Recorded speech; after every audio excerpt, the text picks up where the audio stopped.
नमस्कार, जोहार झारखंड में स्वागत है आपका। मैं हूं आपके साथ सिरांधा। सबसे पहले बात बीजेपी कार्य समिति की बैठक की जो रांची के कार्निवाल हॉल में चल रही है।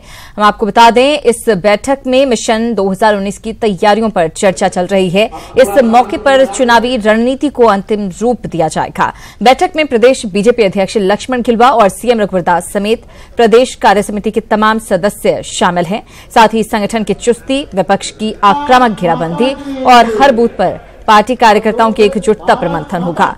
यही नहीं, बैठक में दर्जन भर राजनीतिक प्रस्तावों पर भी मुहर लगेगी।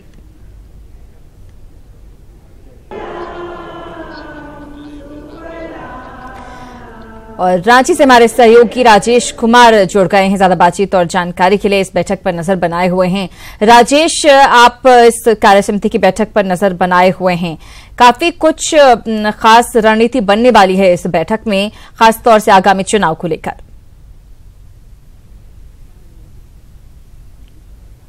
देखिए, यह बैठक शुरू हो गई है और प्रदेश कार्य समिति की बैठक होती है कि जो पार्टी की संवैधानिक व्यवस्था है उसके तहत राष्ट्रीय कार्य समिति की बैठक के एक सप्ताह के अंदर प्रदेश कार्य समिति की बैठक बुलाई जाती है। अब प्रदेश कार्य समिति की बैठक होगी तो फिर जिलों की कार्य समिति की बैठक होगी, फिर मंडलों की कार्य समिति की बैठक होगी। बैठक महत्वपूर्ण है इस लिहाज से कि मिशन 2019 को लेकर, चूंकि पार्टी भाजपा भी है, इसके अलावा सारे दल इलेक्शन मोड में है और जो पार्टी का उद्देश्य है वो यह है कि बूथ को मजबूत करना, बूथ सबसे मजबूत मेरा बूथ, ये उद्देश्य है फिलहाल पार्टी का। और मिशन 2019 को लेकर किस प्रकार से वो चुनाव लड़ने की तैयारी करे, पार्टी को किस प्रकार से संगठित करे, संगठन के स्तर पर, और जहां कहीं जिन राज्यों में सरकार है वहां सरकार और संगठन के बीच कैसे समन्वय बने ताकि इसका लाभ जनता को मिले और जो भाजपा के समर्थक है उनको भी मिले। पार्टी कई विषय पर विचार करेगी। आज जो बैठक होने वाली है, एक दिवसीय बैठक है कार्य समिति की, इसमें कई विषय है, राजनीतिक प्रस्ताव आएंगे, उस पर चर्चा होगी।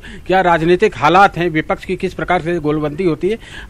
हमारे साथ हैं कृषि मंत्री और भाजपा के नेता रणधीर सिंह। हम इनसे जानेंगे कि महत्वपूर्ण लक्ष्य बीजेपी के सामने अभी क्या है जिस पर इस कार्य समिति में चर्चा हो सकती है।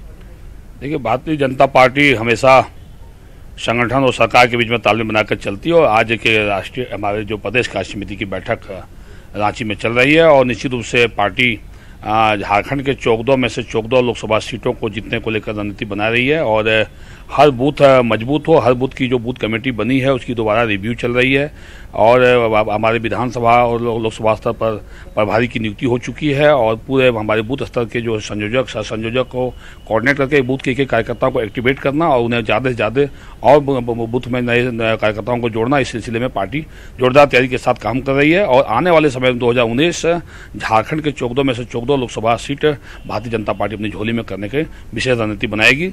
साथ ही साथ आज के इस कार्यक्रम में, आज के इस कार्य समिति की बैठक में जो आदरणीय प्रधानमंत्री 23 तारीख को झारखंड की धरती से पूरे हिंदुस्तान के लिए आयुष्मान भारत का जो बीमा 5 लाख तक का बीमा का जो लॉन्चिंग करने जा रहे हैं, शिलान्यास करने जा रहे हैं, शुरुआत करने जा रहे हैं। झारखंड के भी हमारे माननीय मुख्यमंत्री आदरणीय रघुवर दास जी के नेतृत्व में 57 लाख ऐसे परिवारों को जो जिन्हें खाद्य सुरक्षा विभाग से जोड़ा गया, खाद्यान्न सुरक्षा से जोड़ा गया, ऐसे सारे परिवारों का बीमा कराकर उन्हें आच्छादित करने की सरकार की मंशा है। रणधीर जी, ये बताइए कि विपक्ष की गोलबंदी, चूंकि प्रदेश कार्य समिति की बैठक है तो राजनीतिक हालात पर भी चर्चा होती है। जिस प्रकार से कांग्रेस और जेएमएम के बीच गठजोड़ हुआ और महागठबंधन बनाने की कोशिश हो रही, ये कितनी बड़ी चुनौती होगी, इस पर क्या आपकी रणनीति होगी? नहीं, भारतीय जनता पार्टी किसी भी महागठबंधन के को चुनौती नहीं मानती है। भारतीय जनता पार्टी कार्यकर्ता आधारित पार्टी है और बूथ लेवल के कार्यकर्ता इनके ताकत होती है। हम लोग अपने बूथ के कार्यकर्ताओं को ज्यादा धारदार करके और 2019 के चुनाव को हम लोग महागठबंधन को यहाँ पर परास्त करने का काम करेंगे। तो देखिए सिरांधा, पार्टी की सबसे बड़ी पूंजी है इनके कार्यकर्ता, लाखों कार्यकर्ता जो है उनके भरोसे पार्टी चलती है। ये हर दल के साथ ऐसा ही होता है, लेकिन भाजपा के साथ यह है कि वो अपने संगठन को इस प्रकार से ग्राउंड लेवल पर तैयार करती है और करने की कोशिश करती है कि वो हर जगह पर, यानी सबसे जो निचली इकाई है यानी बूथ, उस पर उसकी बूथ स्तर पर अगर पार्टी मजबूत होगी तो जाहिर तौर पर पूरी पार्टी स्ट्रांग होगी राष्ट्रीय स्तर तक। बहुत शुक्रिया राजेश इस बातचीत और जानकारी के लिए। फिलहाल अगली खबर की ओर रुख करेंगे। रांची के डिपडीह में सीएम रघुवर दास ने स्वच्छता ही सेवा अभियान का आज शुभारंभ किया। साथ ही आम लोगों से इसमें बढ़ चढ़कर हिस्सा लेने की अपील की। समारोह के दौरान सीएम रघुवर दास ने अन्य मंत्रियों और अधिकारियों के साथ श्रमदान किया और गली मोहल्लों की साफ सफाई भी की। जहां से इस कार्यक्रम का शुभारंभ हो रहा है। और सारे देश में आज स्वच्छता अभियान अपने अपने मोहल्ले, अपने गली, अपने घर में स्वच्छता का कार्यक्रम चल रहा है।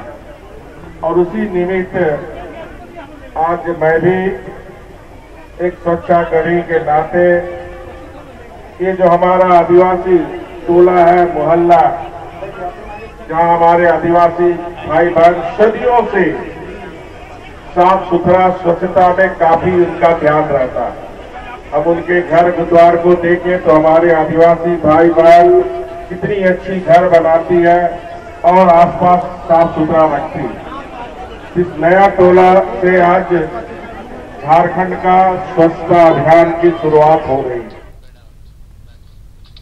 वहीं पीएम नरेंद्र मोदी ने आज देश भर में स्वच्छता ही सेवा अभियान का शुभारंभ किया। इस मौके पर पीएम मोदी देश की जानी मानी हस्तियों से वीडियो कॉन्फ्रेंसिंग के जरिए जुड़े, जिसमें पीएम ने देश भर के 17 चुनिंदा जगहों पर स्वच्छाग्रहियों से संवाद किया। यह अभियान महात्मा गांधी की 150वीं जयंती पर 2 अक्टूबर तक चलेगा। रांची के कार्निवाल हॉल में सीएम रघुवर दास समेत बीजेपी के तमाम कार्यकर्ताओं ने भी पीएम मोदी के संदेश को टीवी पर सुना।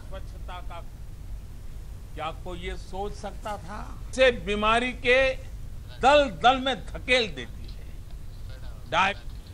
तो पीएम मोदी ने आज स्वच्छता ही सेवा अभियान की शुरुआत की। इसे लेकर पीएम देश के विभिन्न राज्यों में आम लोगों, प्रबुद्धजन और बच्चों के साथ वीडियो कॉन्फ्रेंसिंग के जरिए बात कर उन्हें स्वच्छता का संदेश देते नजर आए। स्वच्छता ही सेवा अभियान को लेकर पीएम मोदी ने इस सीधा संवाद कार्यक्रम का रांची में भी प्रसारण हुआ। मुख्यमंत्री रघुवर दास, उनके मंत्रिमंडल के सहयोगी, सांसद, विधायक और पूर्व मुख्यमंत्री अर्जुन मुंडा समेत तमाम बीजेपी कार्यकर्ताओं ने इस कार्यक्रम का सीधा प्रसारण देखा। सीधा प्रसारण के बाद पूर्व मुख्यमंत्री अर्जुन मुंडा समेत तमाम लोगों ने अपने विचार साझा किए। कि एक तरीके से एनर्जाइज करने वाला, ऊर्जा देने वाला कार्यक्रम जो प्रधानमंत्री जी ने सीधे संवाद करके दिया, और स्वच्छता को हम जितना अधिक फैला सके। कई बार जाने अनजाने हम इस बात को ध्यान में नहीं रख पाते हैं कि स्वच्छता हमारे लिए कितनी आवश्यकता है। दोनों जुड़ा हुआ मामला है, तो हमारा तो बहुत जरूरी है। स्वास्थ्य मंत्री के नाते हम दोनों चीज़ पर ध्यान दे रहे हैं। सबसे पहले तो मैं प्रधानमंत्री जी को आभार प्रकट करता हूँ। कोई व्यक्ति नहीं, शक्ति का रूप में ही आए हुए हैं। कोई साधारण व्यक्ति ऐसा अभियान नहीं चला सकता है। एक ही अभियान नहीं, अनेक अभियान इन्होंने 200 अभियान इस तरह चला, जिसमें स्वच्छता को इन्होंने बहुत मजबूती से दिखा। तो मार्गदर्शन मिला है आदरणीय प्रधानमंत्री जी के द्वारा, जो अभी हम लोग लाइव टेलीकास्ट देख रहे थे। तो हम तो ये चाहेंगे कि हर गांव कस्बे में एक एक लोग जन आंदोलन के रूप में इसे अपनाएं, क्योंकि जब हम स्वच्छ रहेंगे तभी हमारा स्वास्थ्य भी अच्छा रहेगा। हम स्कूलों में पहले अपने से स्वच्छता अभियान को करते थे। हम लोग सभी सप्ताह के एक दिन 1 घंटा का समय स्पेशल देते थे। वहीं चाईबासा और चक्रधरपुर में स्वच्छता ही सेवा अभियान का शुभारंभ हुआ, जो 25 सितंबर तक चलेगा, जबकि 17 सितंबर से सेवा दिवस शुरू होगा, जो 25 दिन तक चलेगा। इस मौके पर डीसी अरवा राजकमल ने पोस्ट ऑफिस चौक के पास आम लोगों को स्वच्छता की शपथ दिलाई। साथ ही कुछ जगहों पर झाड़ू लगाकर आम लोगों को जागरूक भी किया। स्वच्छ दिखते हैं टाउन का ही है। टाउन को साफ करने का काम तो म्युनिसिपैलिटी के हाथ में है ही, लेकिन ये सोचें कि लोग कितना कंट्रीब्यूट कर सकते हैं आगे निकल के। मैं काफ़ी सारे नागरिकों को देखा था जो किसी ने उनको बुलाया नहीं, लेकिन वो हर दिन जाके अपना स्वच्छता का कार्यक्रम करते हैं, अपना जो श्रमदान करते हैं। इसलिए मैं ऐसा लोगों को प्रेरित करूंगा कि कम से कम जो आपका जो भी कचरा रहता है, घर का कचरा रहता है, कम से कम डस्टबिन तक जाके उसको डस्टबिन में जमा। जमशेदपुर के मानगो में अक्षेस की ओर से स्वच्छता ही सेवा अभियान का शुभारंभ हुआ। इस मौके पर सैकड़ों सफाई कर्मचारियों को सम्मानित किया गया। साथ ही स्वच्छता ही सेवा रथ को हरी झंडी दिखाई गई, जो मानगो के अलग अलग इलाकों में स्वच्छता का संदेश फैलाएगा। मानगो के अक्षेस पदाधिकारी ने भी गली मोहल्लों की सफाई की। तो मैंने पहचान नहीं मिलता था, हम लोग सफाई करते थे। अभी हम लोग सफाई किया, हम लोग को सम्मानित मिला। अभी हमको ऐसा महसूस हो रहा कि हम लोग को अभी सब पहचान में आ रहा है। प्रधानमंत्री अभी बहुत अच्छा काम किया। अभी हम लोग को जागृति करना है। अभी साफ सफाई अभियान का दौरान है। इसमें 15 सितंबर से 2 अक्टूबर तक विभिन्न क्षेत्रों में मानगो के साफ सफाई से संबंधित जागरूकता रैलियां, स्कूलों में बहुत सारी निबंध और चित्रांकन की प्रतियोगिता, साथ ही साथ RWH के साथ बैठक, नुक्कड़ नाटक, और जितने हमारे वल्नरेबल पॉइंट है जहां गंदगी रहता है उनको अच्छा करके उनको एक बढ़िया वातावरण का निर्माण करना है। उधर धनबाद के रणधीर वर्मा चौक से स्वच्छता ही सेवा अभियान का शुभारंभ हुआ। इस मौके पर मेयर शेखर अग्रवाल ने गांधी सेवा सदन में राष्ट्रपिता महात्मा गांधी की प्रतिमा पर माल्यार्पण किया और अधिकारियों को स्वच्छता की शपथ दिलाई। अभियान में डीसी, मेयर और नगर आयुक्त के साथ साथ बड़ी संख्या में आम लोग शामिल हुए। 2 अक्टूबर तक, 15 सितंबर से 2 अक्टूबर तक ये कार्यक्रम पूरे देशव्यापी कार्यक्रम में हम लोग आज शरीक हो रहे हैं।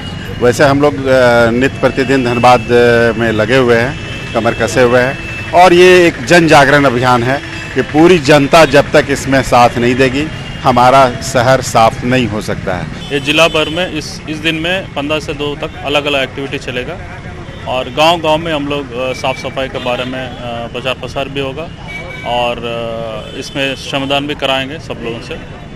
और तक हमारा ODF फ्री का जो लक्ष्य है वो भी ऑलमोस्ट 99% हो गया है, अभी थोड़ा बहुत बचा है हम लोग धनबाद जिला में।